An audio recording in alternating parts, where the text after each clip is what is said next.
Gugatan paling banyak ya untuk Anwar Usman yang di sini dinilai oleh para penggugatnya memang berlaku curang. Seagung MK, sebesar MK sebagai penjaga konstitusi aja bisa diintervensi.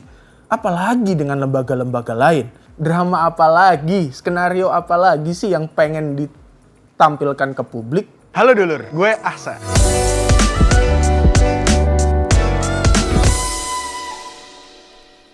Halo dulur, gue Ahsan. Selamat datang lagi di Think Tank. Sang paman Anwar Usman akhirnya buka suara pasca putusan Mahkamah Kehormatan MK yang memberhentikan dirinya sebagai ketua MK secara tidak hormat. Ya ini aja keputusannya sebenarnya udah untung lah. Nggak dipecat sebagai hakim MK. Cuman diturunin atau diberhentikan atau dipecat dari jabatannya sebagai ketua MK secara tidak hormat. Yang kemudian kalau kata netizen, kalau tahu malu sih harusnya sang paman ini ya mundur aja kayak gitu. Kalau tahu integritas kemudian harusnya Anwar Usman ya resign, mundur sebagai hakim MK. Tapi itu nggak dilakukan ternyata oleh Anwar Usman. Malahan kemarin Pak Anwar Usman ini, pamannya Gibran, itu justru kemudian memberikan klarifikasi yang menambah drama keluarga ini episode-episode baru. Nah, kemarin Pak Anwar Usman itu bilang dirinya itu merasa difitnah dengan keputusan MK itu dan merasa dirinya adalah korban dari skenario politisasi katanya. Bahkan nih Pak Anwar itu kemudian ngomong dan mendoakan orang-orang yang melecehkan kata dia atau menyebut MK sebagai mahkamah keluarga itu nanti akan dibalas oleh Allah. Ya sampai bawa-bawa Tuhan lah klarifikasinya. Bahkan ada yang tega mengatakan MK sebagai mahkamah keluarga. Masya Allah. Mudah-mudahan diampuni oleh Allah Subhanahu wa Ta'ala. Ini kan drama apa lagi, skenario apa lagi sih yang pengen ditampilkan ke publik? Padahal kan publik ini sudah terang benderang tahu gitu loh.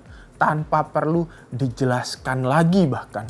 Sekasat mata itu adanya konflik kepentingan dalam keputusan pasal 90. Gugatan di MK soal batas usia capres-cawapres yang kemudian dikabulkan oleh Anwar Usman. Buktinya pun sudah gamblang. Kita bisa membacanya lagi gitu kan. Di opini atau dissenting opinionnya Hakim MK Saldi Isra dan Arif Hidayat misalnya. Bahkan tertulis juga di laporan investigasi Tempo. Yang itu juga kemudian menjadi pertimbangan bagi hakim MK untuk kemudian menjatuhkan sanksi kepada Anwar Usman. Nah ini kok kemudian mau disangkal lagi sama Pak Anwar. Merasa dizalimi. Sebuah hal yang menurut gua ya itu cuman bagian dari playing victim. Kemudian ini mau bicara apapun hari ini, kita itu sudah melihat kok. Mau dibilang lah sama Pak Anwar gitu, kemudian tidak ada konflik kepentingan. Karena dia itu hanya menyelidiki norma, bukan fakta. Ya tetap aja gitu loh. Dan seperti halnya juga di keputusan Mahkamah Etik, Mahkamah Konstitusi, yaitu MK yang kemudian memberhentikan Anwar Usman, kan jelas memang terbukti ada pelanggaran. Yang salah satunya yang bisa dilihat masyarakat yaitu konflik kepentingan yang merupakan sebuah kecurangan gitu loh. Nah kemarin Anwar Usman kemudian bilang juga gitu, dia merasa dipermalukan karena sidang etik itu dilakukan secara terbuka.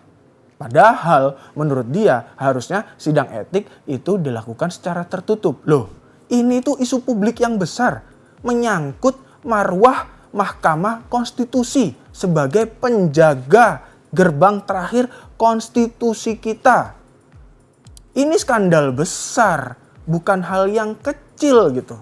Dan publik wajib tahu seterang-terangnya proses bagaimana kemudian persidangan etik itu. Termasuk ke semua hakim yang digugat.